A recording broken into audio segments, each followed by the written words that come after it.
నమస్కారం MCN news కి స్వాగతం. ఈనాటి ముఖ్యాంశాలు. పండించేవాడు రాజైతాడు. ఇన్ని రోజులు పండించేవాడు పేదవాడైనాడు. పండించేవాడు రాజైతాడు. మిగతా అన్ని సెక్షన్లు ఇప్పుడే మామిడి చెట్లు కొట్టే నరికేద్దాం ఉన్నారు. మామిడి చెట్లు నరికేద్దాం. ఈ రేట్లు చూసుకుని రేపు సంవత్సరం నరికేద్దాం.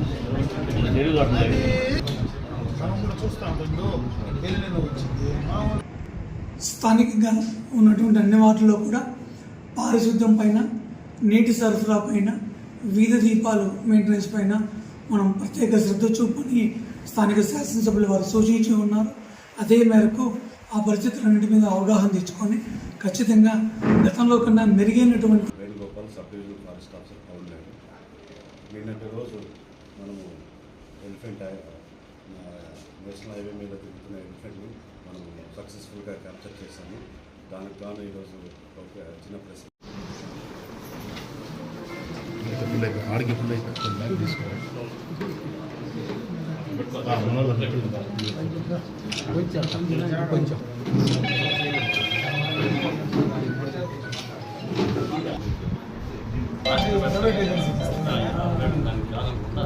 మొత్తం ఆర్టీసీకి మాకు ఇస్తే మేము మెయింటైన్ చేసుకుంటాము అనేసి రాష్ట్ర వ్యాప్తంగా అందరికీ ఎన్ని బస్సులు ఇస్తా ఉన్నారు వాళ్ళు? మొత్తం ఇప్పుడు 429 డిపోలు ఇచ్చిండారు.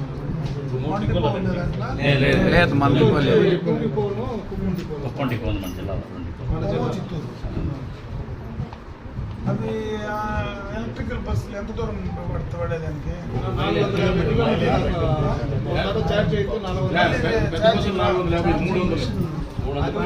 అంటే లోకల్ గా వాడాల్సి సీటింగ్ ఓవర్లోడ్కి పోదు. అది ఓవర్లోడ్కి పోదు. 35 మంది ఉంటే పోతుంది.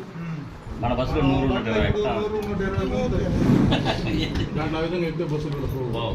మీరు మీ యొక్క బయట వినిపించాలని మనం అందరినీ కలుస్తున్నాం. ఆల్రెడీ కలుస్తా ఉన్నట్టున్నారు. చైర్మన్ ఏడే ఉన్నాడు, మంత్రి కూడా ఈ జిల్లానే. అందరినీ కలుస్తాం. దాంతో పాటు ఆర్టీసీ కొనుక్కోవాలి, ఆర్టీసీ నడపాలని వివిధ రాష్ట్రాల్లో ఇప్పుడు వాళ్ళు ప్రైవేట్ వాళ్ళకి ఇచ్చి వాళ్ళే మెయింటైన్ వాళ్ళకి 75 రూపాయలు కిలోమీటర్కి ఇవ్వాలన్నా మనకి ఇస్తే మన సంస్థ బాగుపడుతుంది కదా. వినాయకులు అనేసి దీంట్లో మన డీజిల్ బస్సులకి ఎంత పడుతూ ఉంది? 4 బస్సులు వస్తాయి. కిలోమీటర్ 42 రూపాయలు. 42 రూపాయలు. 42 రూపాయలు. మనం ఎంత ఇచ్చేది? 45 లీటర్లు డీజిల్ ఇచ్చి 13.5 రూపాయలు ఇస్తాను. డీజిల్ మందే 5 రూపాయలు ఇస్తాను. దీనికి 75 రూపాయలు ఇస్తాను. అదే ఎలక్ట్రానిక్ బస్సులు తిరుపతిలో నడుపుతున్నాం. ఆ తిరుపతిలో నడిపే ఎలక్ట్రానిక్ బస్సులకు ఘాటు కింద నాన్ ఘాటు కింద ఇస్తాను. అంటే ఇప్పుడు ఆల్రెడీ నడుస్తుండే ఎలక్ట్రానిక్ బస్సులకి ఇస్తుండేది 49. కానీ ఇప్పుడు ఫిక్స్ చేసి నుంచి 72 రూపీస్ ప్లస్ వాళ్ళు 6 నెలలకు వస్తే రివ్యూ చేసి రేట్ పెంచుకుంటారు. వాళ్ళ ప్రాపర్టీ కూడా వాళ్ళ హ్యాండ్ ఓవర్ మొత్తం డిపో 12 సంవత్సరాలు. 12 సంవత్సరాలు మనం ఆడిపోవాలా? బయట వేరే ఎక్కడ ఖాళీగా ఉండే అక్కడికి వెళ్ళాలి. వేరే డిపార్ట్మెంట్ మారుస్తారు. ఏం చేస్తున్నారు కదా? అదే చేస్తారు. చేయలేదు. మొత్తం 100%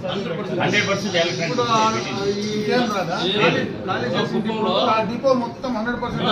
రాష్ట్రంలో మొత్తం 2030కి టోటల్ ఎలక్ట్రానిక్ బస్సులు అదొకటి. ఛార్జింగ్ పాయింట్ల మీద రాష్ట్రము దేశం ఈ బస్సులు ఉండవు. ఇప్పుడు ఈ ప్రస్తుతానికి ఈ బస్సులు ఉన్నాయి కదా. ఇప్పుడు వాడికి మొత్తం డిపో హ్యాండ్ ఓవర్ చేస్తే ఈ డిపోలో ఉంటే బస్సులు ఎక్కడికి పోవాలి? బస్సులు మార్చేస్తారు. ఈ డిపో టోటల్ గా ఎలక్ట్రిక్. అంటే మొత్తము ఎలక్ట్రిక్ లాంగ్ సర్వీస్ 3 మిగులుతాయి. మిగతా అంతా లాంగ్ సర్వీస్ ల్యాండ్ పెడతారు. హైదరాబాద్ అవి మాత్రం ఉంటాయి. మిగతా డిపో కార్డు అన్న ఇచ్చుకొని నువ్వు లాభం చేసుకుంటావు ఇక్కడి నుంచి. దాంట్లో కొన్ని నెలలో 2-3 స్క్రాప్ అవుతా ఉన్నాయి. అవుట్ ప్లేస్ తగ్గతా ఉండేది. ఎంప్లాయీ రిటైర్డ్ అవుతున్నారు. బస్సులు సర్వీస్ లక్షలు రిటైర్డ్ అయిపోతా ఉంది. అవి స్క్రాప్ కుదిరిపోతుంది. రిటైర్డ్ అవుతున్నారు. అది కాకుండా ఇప్పుడు శ్రీశక్తి బస్సులో దాదాపు 100 మంది ఎక్కుతాము.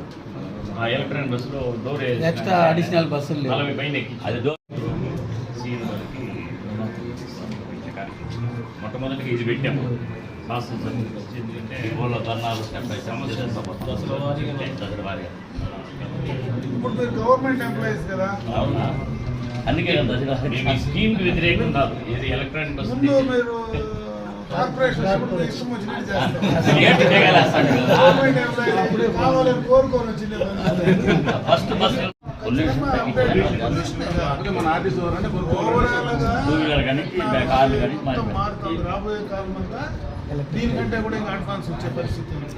ఈ ఛార్జింగే కాకుండా సోలార్ రావచ్చు, హైడ్రో నడిస్తే మొత్తం ఇంకా హైడ్రో కన్వర్ట్ అయిపోతుంది. దీనికి కూడా పోతుంది. అది ఇంకా బాగా మోస్ట్ పవర్ఫుల్ వస్తే ఏం జరుగుతుందో చెప్పలేము. ఇప్పట్లో మీకు ఈ సిస్టమ్ వల్ల ప్రస్తుతానికి మీ మీరు చేయాల్సిన పని మీరు చేయాలి. ఎంప్లాయ్మెంట్ అనేది దీంట్లోనే కాదు, తర్వాత పండించేవాడు రాజు అవుతాడు. ఇన్ని రోజులు పండించేవాడు పేదవాడైనాడు, పండించేవాడు రాజు అవుతాడు. మిగతా అన్ని సెక్షన్లు ఇప్పుడే మామిడి చెట్టు కొట్టి నరికేద్దాం ఉన్నారు. మామిడి చెట్టు నరికేద్దాం, ఈ రేటు చూస్తుంది. రేపు సంవత్సరం నరికేద్దాం తెలుగు మనం కూడా చూస్తూ ఉంటాం. ఎల్లిన వచ్చింది మామూలుగా 7 ఏళ్ళకి ఒకసారి. ఇప్పుడు కరువు వచ్చేది జనవరమైన కరువు వస్తుంది. మళ్ళీ అటు నుంచి మంచి వర్షాలు పడితే మళ్ళీ ఒకసారి ఎక్కువ పంటలు పండించేసి సర్కుల్ మంచిగా ప్రాబ్లం వల్ల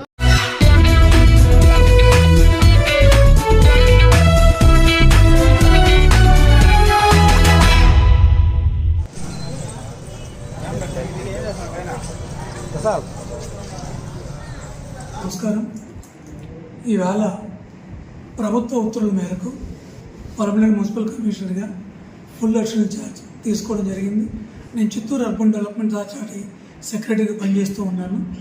పర్మనెంట్ పరిస్థితులు నాకు ఇంతకుముందు నేను పొంగనూరు మదనపల్లిలో పనిచేసినప్పుడు నాకు అన్ని పరిస్థితుల్లో కాస్త అవగాహన కొంత ఉంది.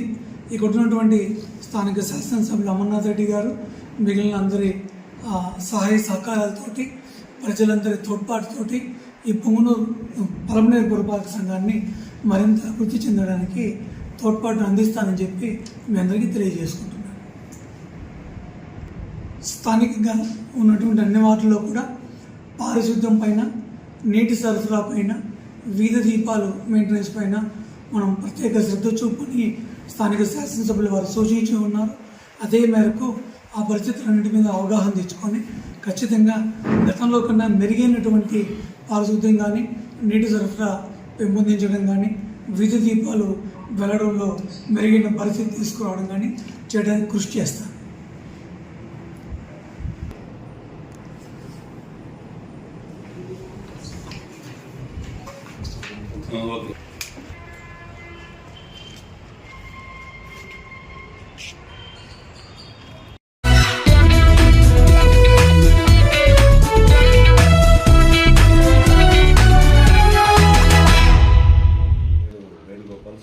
ఫారెస్ట్ ఆఫీసర్ పవన్ గారు నిన్నటి రోజు మనము ఎలిఫెంట్ నేషనల్ హైవే మీద తిరుగుతున్న ఎలిఫెంట్ని మనం సక్సెస్ఫుల్గా క్యాప్చర్ చేశాము. దానికి గాను ఈరోజు ఒక చిన్న ప్రెస్ మీట్ మన మీడియా మిత్రులతో అందరితో ఈరోజు పెట్టాము. ముఖ్యంగా ఈ ఎలిఫెంట్ క్యాప్చర్ గురించి చెప్పాలంటే మీ అందరికీ తెలుసు, సెప్టెంబర్ 13, 2025 సంవత్సరంలో మన సుకుమార్ని సెక్షన్ ఆఫీసర్ పల్మేర్ సెక్షన్ ఆఫీసర్ సుకుమార్ని ఈ ఎలిఫెంట్ అటాక్ చేసింది. అప్పటి నుంచి దీని మీద చాలా దృష్టి కేంద్రీకరించాము. తర్వాత ఈ మధ్యకాలంలో గత 5 నుంచి 6 నెలల వరకు ఇది NH అంటే నేషనల్ హైవే మీదకి వస్తుంది, మరి లోపలికి ఫారెస్ట్ లోపలికి వెళ్తుంది. మనం డ్రైవ్ చేస్తూ ఉంటాము, లోపలికి వెళ్తుంది. మరి పోయినా మనం కొద్దిగా ముందుకు వెళ్ళిపోయి లేకపోతే పక్కకి వెళ్ళిపోతే మరి వస్తుంది అనమాట. ఇట్లా ఒక్కొక్కసారి ఏమవుతుందంటే ఒక్కో రోజు అయితే 10 సార్లు కూడా డ్రైవ్ చేశారు కానీ NH మీదకి వస్తుంది, తర్వాత లోపలికి వెళ్తుంది. అది బహుశా దాని గ్రూప్లో ఉండేది ఉన్న ఎలిఫెంట్స్ 2-3 ఎలిఫెంట్స్ అప్పుడు యాక్సిడెంట్లో 2023 జూలైలో యాక్సిడెంట్లో చనిపోయి ఆ గ్రూప్ చెందింది అనుకుంటున్నాము. యాక్సిడెంట్ జరిగినప్పుడు కూడా దాని కలేబరాలను మనం NH పక్కనే బరీ చేశాం కాబట్టి ఆ ప్రదేశానికి వస్తుందని అనుకున్నాము. ముఖ్యంగా ఈ ఎలిఫెంట్ క్యాప్చర్ చేయడం ఏంటంటే దాని యొక్క సేఫ్టీ కోసం, ఎలిఫెంట్ సేఫ్టీ కోసం మనం క్యాప్చర్ చేసామన్నమాట. ఆ ఎలిఫెంట్ ఎప్పుడైతే NH మీదకి వస్తుందో మీకు తెలుసు, NH4 ఎంత బిజీలో రోజుకి మామూలు మొగిలిఘాట్లోనే చాలా యాక్సిడెంట్స్ జరుగుతుంటాయి. అట్లాగే ఇది కూడా మనం ఈ అనిమల్ని కోల్పోతామనే ఉద్దేశంతోనే మనం క్యాప్చరింగ్ కోసం రాసాము. మన పీసీఎఫ్ గారు అంటే ప్రిన్సిపల్ చీఫ్ కన్జర్వేటర్ ఆయనే చీఫ్ వైల్డ్ లైఫ్ వార్డెన్ కూడా ఆయన నుంచి మనకు పర్మిషన్ ఇచ్చారు. పర్మిషన్ ఇవ్వడం వల్ల మనం ఇది క్యాప్చర్ చేసాం. ముఖ్యంగా చెప్పడం ఏమంటే మన డిప్యూటీ సీఎం పవన్ కళ్యాణ్ గారు వారు చాలా చొరవ తీసుకొని మన కుంకి ఎలిఫెంట్స్ కర్ణాటక నుంచి 4 తెప్పించారు. వాటితో పాటు మన సీనియర్ కుంకి ఎలిఫెంట్స్ ఉన్నాయి. ఇవన్నీ కలిపి ఈ ఆపరేషన్ని చేయడం జరిగింది. ఇది క్యాంప్ స్టార్ట్ అయినాక మనం మే 21, 2025లో మనకి ముసల్మాన్ ఎలిఫెంట్ క్యాంప్ అనేది స్టార్ట్ అయింది. అప్పటి నుంచి అన్ని ఎలిఫెంట్స్ని మనవి వాటివి అన్నీ ట్రైనింగ్ ఇస్తూ వచ్చామన్నమాట. అంతా ఒక టీమ్గా వర్క్ చేయడానికి అనమాట. ఆ టీమ్గా వర్క్ చేయడానికి ట్రైనింగ్ ఇస్తూ ఇంతకాలానికి మనకి పర్మిషన్ వస్తేనే నిన్న అన్నీ బాగా కోఆర్డినేటెడ్గా అన్ని ఇస్తూ వర్క్ చేసి నిన్న ఒక ఎలిఫెంట్ని క్యాప్చర్ చేయడం జరిగింది. ఈ ఎలిఫెంట్ కూడా మన సిఎఫ్ గారు అనంతపురం కన్జర్వేటర్ ఆఫ్ ఫారెస్ట్ గారు కేశవ్ అని నామకరణం చేశారు. రాత్రి ఇది గ్రౌండ్లోకి తీసుకెళ్ళాక కేశవాన్ని నామకరణం చేశాం. ఇది చాలా రిస్క్తో కూడుకున్న పని. అందుకనే జనరల్ పబ్లిక్ని వేరే ప్రెస్ మీడియాని ఎవరిని అలౌ చేయడానికి ఉండదన్నమాట. ఏమైనా జరిగితే మరి చాలా ఇబ్బంది వస్తుందన్నమాట. అందుకని చాలా ఎమర్జెన్సీ అండ్ రిస్కీ సిచ్యుయేషన్ అనమాట. రిస్క్ అనేది 1000% ఉంటుంది. అట్లాగే దాన్ని కరెక్ట్గా హ్యాండిల్ చేశాం కాబట్టి ఈరోజు రివార్డ్ అనేది దొరుకుతుంది. ఒకవేళ రిస్క్లో ఏమైనా జరిగిందంటే జనరల్ పబ్లిక్ కానీ ఎవరికైనా కానీ అది డిపార్ట్మెంట్కి చెడ్డ పేరు వస్తుంది. అందుకని ఆ ఉద్దేశంతోనే మనం ఎవరిని అలౌ చేయలేదు. అది మీరు సరదా భావించకుండా అది మా యొక్క విన్నపాలని మీరు బాగా అర్థం చేసుకున్నారని చాలా థ్యాంక్స్ అని చెప్పుకుంటున్నాను. అట్లాగే మీకు కావాల్సిన ప్రెస్ నోటు, తర్వాత వీడియోస్, ఫొటోస్ అన్నీ కూడా రిలీజ్ చేశాము. అవన్నీ ఉపయోగించుకొని మీరు న్యూస్ రాసుకోవచ్చు. తర్వాత ఈ వాయిస్ ఓవర్ కూడా ఇస్తున్నాము. ఈ వాయిస్ ఓవర్ కూడా మీరు తీసుకొని అంతా పాజిటివ్గా న్యూస్ రాస్తారని చెప్పి అందరికీ ఏమన్నా నిన్నటి రోజున ఏమైనా ఇబ్బంది కలిగితే సరదా క్షమించమని కోరుతూ థ్యాంక్స్. చెప్పండి. ఇప్పుడు మన ఏనుగులో కూర్చోండి. దాంతో ఒక ఏనుగుని తిరుపతి పంపిణీ పెరుగు తెప్పించుకున్నారు. అది దేవా ఎలిఫెంట్ అనేది దానికి కంటి చూపు లెఫ్ట్ కన్ను విజన్ కనపడదు అనమాట. సరిగ్గా ఒక 80% వరకు విజన్ కనపడదు. అందుకని దాన్ని జూకే ఫస్ట్లోనే అనుకున్నాము, జూకి ట్రాన్స్పోర్ట్ చేసాము. అక్కడ నుంచి గణేష్ ఎలిఫెంట్ అని ఇంతకుముందు గణేష్ ఎలిఫెంట్ కూడా మన దగ్గరే ఉండేది. గణేష్ ఎలిఫెంట్ కూడా నంద్యాల ఎలిఫెంట్ క్యాంప్లో ఉండేది. కానీ అది దానికి అప్పుడు కొద్దిగా ఇంజురీ అవడం వల్ల డాక్టర్ రోజు వచ్చి ఇక్కడ ట్రీట్మెంట్ ఇవ్వలేడని చెప్పి నంద్యాలకి అక్కడ జూకి షిఫ్ట్ చేయడం జరిగింది. ఆ కాలంలో సుమారు 10-12 ఏళ్ళ ముందు అక్కడ దాన్ని బాగా ట్రీట్మెంట్ చేసి ఇప్పుడు అక్కడ ఉన్నది. అది ఇప్పుడు మనం తెచ్చుకున్నాం అన్నమాట. అది కూడా గణేష్ అనిమల్ కూడా మందే అన్నమాట, మన చిత్తూరు జిల్లా. సార్ ఇప్పుడు అది మన క్యాంప్లోనే ఉంటుందా గణేష్? గణేష్ మోస్ట్లీ ఇప్పుడు ఉన్న ఎలిఫెంట్స్ అన్నీ కంటిన్యూస్గా ఉంటాయి. తర్వాత ఈ ఫ్యూచర్లో కూడా మొత్తం ఇది ముసల్మాన్ ఎలిఫెంట్ క్యాంప్ మన పల్లెలో ఉన్నది స్టేట్ ఆఫ్ ఆర్ట్ క్యాంప్ అనమాట. ఒకటే ఒక క్యాంప్ ఎలిఫెంట్ క్యాంప్ అని చెప్పగలం మన ఆంధ్రప్రదేశ్కి. ఈ ఆంధ్రప్రదేశ్లో ఎక్కడ ఎలిఫెంట్ ప్రాబ్లం వచ్చినా ఈ కుంకి ఎలిఫెంట్స్ని మనం మూవ్ చేయాల్సి ఉంటుంది. అక్కడ ఈ హ్యూమన్ ఎలిఫెంట్ కాన్ఫ్లిక్ట్ అనేది తగ్గించడానికి అక్కడ పోయి మనం ఆపరేషన్స్ చేయాల్సి వస్తుంది అనమాట. అట్లాగే ఈ ఫ్యూచర్ ఒక 5 to 7 days లోపల ఒక 2 ఎలిఫెంట్స్ కూడా మనము పార్వతీపురం తీసుకోవాలని చెప్పి ఆదేశాలు వచ్చాయి. అవి కూడా 20వ తేదీ కానీ 20 తర్వాత కానీ మనం కంపల్సరీ అవి తీసుకొని పోయి అక్కడ కూడా మనం ఆపరేషన్ చేస్తాం. సార్ జగమర్ల అటవీ ప్రాంతంలో ఉండేది ఒంటరి ఒకటి ఇంకోటి ఏముంది సార్? ఇంకొకటి ఉంది. అది కూడా రాత్రి మన ఎలిఫెంట్ క్యాంప్ దగ్గరకు వచ్చింది. వాసన పట్టేసి అది కూడా రాత్రి మన ఎలిఫెంట్ క్యాంప్కి వచ్చింది. మనం కూడా ట్రై చేసాము. అది కూడా మన ఎలిఫెంట్ క్యాంప్ ముందరే తిరిగింది బాగా. సార్ ఇప్పుడు కేశవకి ఎంత పడుతుంది సార్ ట్రైనింగ్? మోస్ట్లీ జనరల్గా అంటే క్రాప్ ట్రైనింగ్ 3 to 6 months పడుతుంది. తర్వాత జనరల్ ట్రైనింగ్ బయటకు వచ్చి 6 months పడుతుంది. కానీ మన ట్రైనింగ్ దాన్ని ఇప్పుడు క్యాచ్ చేసాము, దాన్ని అబ్జర్వేషన్ చేస్తాము, దాని యొక్క ఎట్లా మేనేజ్మెంట్ ఎట్లా చేయాలో దాన్ని ఎట్లా ఉపయోగించాలని చెప్పేసి హెడ్ ఆఫ్ ది డిపార్ట్మెంటే మనకి ఆదేశాలు ఇస్తుంది. సుమారు 15 నుంచి 16 ఏళ్ళు. సంపూర్ణ ఆరోగ్యం ఉందా సార్? సంపూర్ణంగా ఆరోగ్యంగా ఉంది. ఇంతకుముందు అది ఎన్హెచ్కి వస్తుంది పోతుంది, ఎన్హెచ్ మీద ఏమి పడితే అది తింటా ఉంటారు. అట్లా ఎన్హెచ్ మీద ఏమన్నా మన వాళ్ళు ఈ మ్యాంగోస్ ఇవన్నీ వేయడం వల్ల అది అట్లా అలవాటు పడింది. అక్కడ ఎన్హెచ్లో ఏముంటే అది తినేదనమాట. అట్లా ఒక మేము క్యాప్చర్ చేసే మానిటరింగ్ చేస్తున్నప్పుడు ముందు అయితే ఏమైందంటే అది కొద్దిగా బక్క చేసిపోయింది. సరిగ్గా ఫుడ్ లేక. అందుకని మేము 20 రోజుల వరకు దానికి ఫీడింగ్ ఇచ్చి సాయంత్రం పూట రోజు దాన్ని మానిటర్ చేస్తూ చాలా ప్లాన్గా చేసామన్నమాట. యాక్చువల్గా ఆపరేషన్ కూడా అంత 2 to 3 అవర్స్లో అయిపోతుంది అనుకున్నాం మ్యాక్సిమం, కాకపోతే 5 to 6 అవర్స్ జరిగింది. సార్ నన్ను క్యాప్చరింగ్లో ఎన్ని ఏనుగులు పాల్గొన్నాయి, వాటి పేర్లు? దాదాపు మన ఎలిఫెంట్ క్యాంప్లో ఉన్న ఎలిఫెంట్స్ అన్ని పాల్గొన్నాయి. ఒక వినాయక్ అనే ఎలిఫెంట్ అది మస్తులో ఉందన్నమాట. మస్తులో ఉండటం వల్ల దాన్ని ఉపయోగించలేదు మనము. రంజన్ ఎలిఫెంట్ మనకి రంజన్, తర్వాత కృష్ణ, అభిమన్యు అని ఈ 3 ఎలిఫెంట్స్ మనకి కర్ణాటక నుంచి వచ్చాయి, డిప్యూటీ సీఎం గారు తెచ్చారు. అవి పాల్గొన్నాయి. తర్వాత గణేష్ అంటే జయంత్, మన దగ్గర ఉన్న గణేష్ జయంత్ మొత్తం 5 ఎలిఫెంట్స్ పాల్గొన్నాయి.